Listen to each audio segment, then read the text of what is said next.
À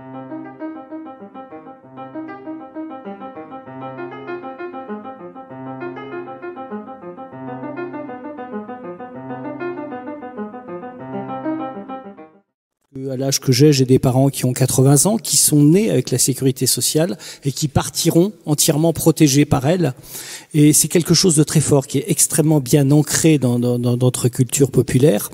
Et on rajoute évidemment à ça, parce que l'époque a changé, parce que les enjeux écologiques sont d'une violence extrême. On sait que dans 30 ans, une partie de la Terre ne sera plus habitable. On sait que rien ne sera fait probablement pour éviter cette catastrophe absolument incroyable, enfin qui n'a aucune échelle par rapport à ce qu'on a déjà connu.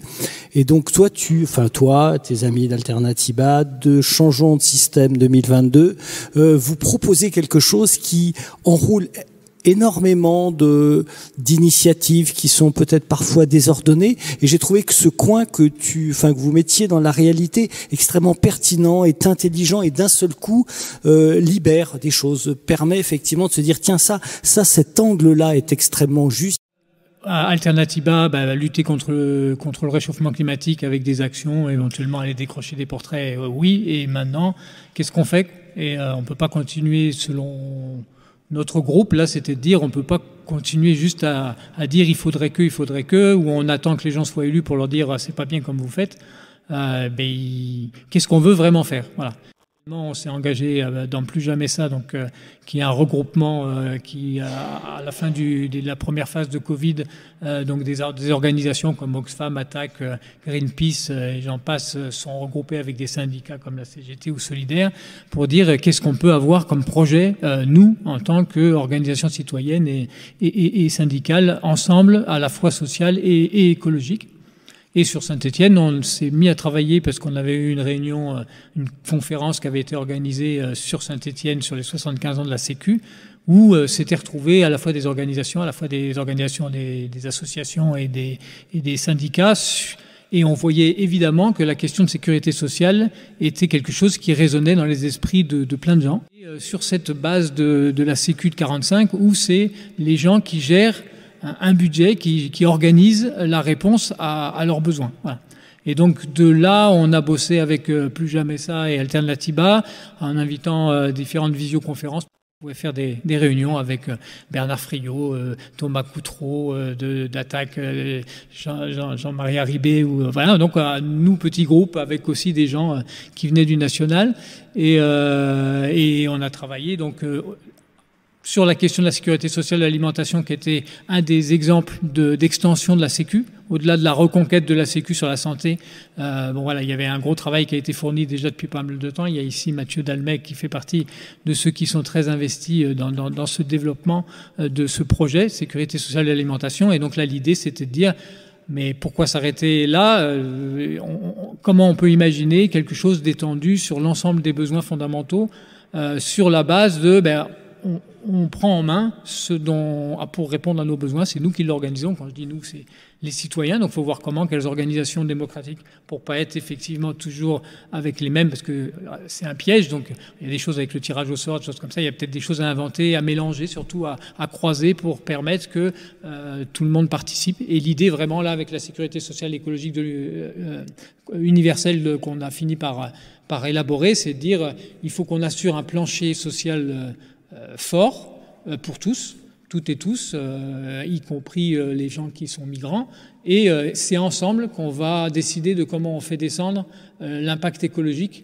Et si on le fait par en haut, par des décisions qui viennent de je ne sais quel groupe, administration, je ne sais quoi, et ça pèse sur ceux qui sont en bas de l'échelle, c'est un fiasco. On a vu ce que ça faisait avec les Gilets jaunes.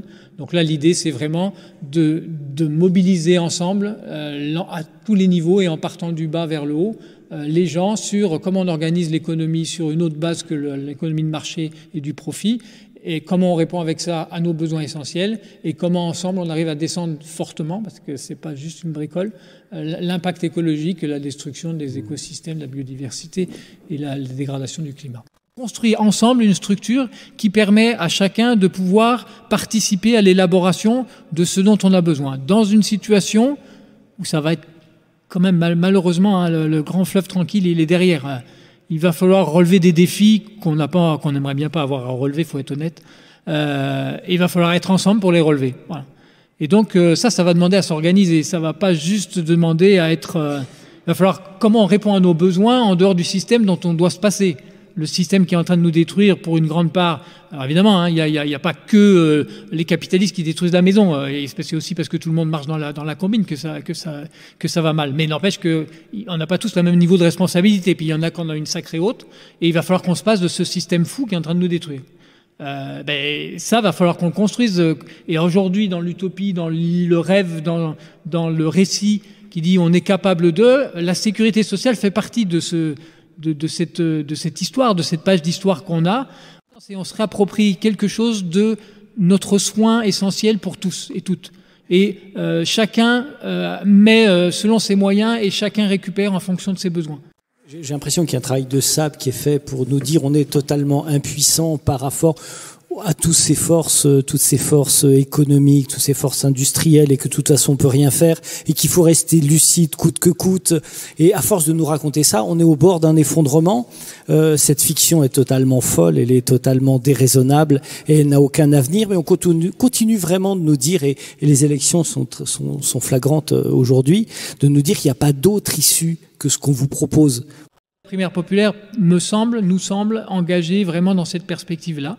Et là, sur ce vote fin janvier, s'il y avait cette candidature un peu hors cadre par rapport aux partis politiques et leur logique de candidature à l'élection, qui soit nommée non pas pour gagner les élections à la place des autres, mais pour aboutir à l'union et au rassemblement, eh ben, ça serait bingo, ça serait notre We have a dream.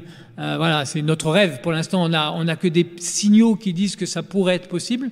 On n'a pas de certitude, mais voilà, ça fait partie des choses qu'il va falloir négocier très vite. Faire une équipe qui va travailler et qui serait mandatée par 200 000, 300 000, 400 000, 500 000 personnes pour aller négocier quelque part, pousser les partis politiques à faire une vraie union, qui soit pas un truc au rabais où on met un bout de programme de l'un et de l'autre pour faire un compromis, et où les citoyens ont leur place, parce que là il y a des forces citoyennes et il y a des personnalités qui ont des choses à amener en termes de projets, de programmes. Et bien construisons-le ensemble, ce programme, à partir de ce que les uns et les autres ont pensé, y compris les partis politiques. Je suis pas du tout, moi, du genre à dire les partis politiques, ils n'ont pas fait le travail. Je suis pas un déçu, a priori, des partis politiques. Pour revenir à la sécurité sociale écologique universelle, si on se met à travailler sur des projets qui soient pas uniquement un aménagement entre les programmes des uns des autres, on peut peut-être aussi amener des projets comme celui-ci, comme celui de la sécurité sociale de l'alimentation, qui est lui-même plus poussé que le nôtre, pour les amener sur la table en disant, voilà, qu'est-ce qu'on fait demain si on est aux manœuvres, quoi. Qu'est-ce qu'on fait demain de ce projet de sixième République et comment on en fait vraiment un tremplin pour une innovation démocratique, pour une innovation aussi au niveau écologique et social, parce que dans la situation où nous allons aller, il va falloir innover des choses qu'on n'imagine même pas dans des situations qu'on n'aurait pas envie d'imaginer, mais qui nous sont relativement clairement définies maintenant par les scientifiques. Il y a une brèche qui existe aussi au sein des partis eux-mêmes, chacun étant dans sa logique, mais aussi à se dire, mais peut-être qu'on est en train de faire une connerie et qu'il faudrait peut-être qu'on aille voir autrement, et peut-être qu'il y a quelque chose à jouer sur le fait d'une union construite autrement que ce qu'on fait jusqu'à maintenant. Et tout ça, c'est en train de... Là, on est à ce stade-là. Alors, effectivement, il reste très peu de temps, mais d'un autre côté, les humains, c'est un peu quand on a le nez contre le mur qu'on peut décider de changer.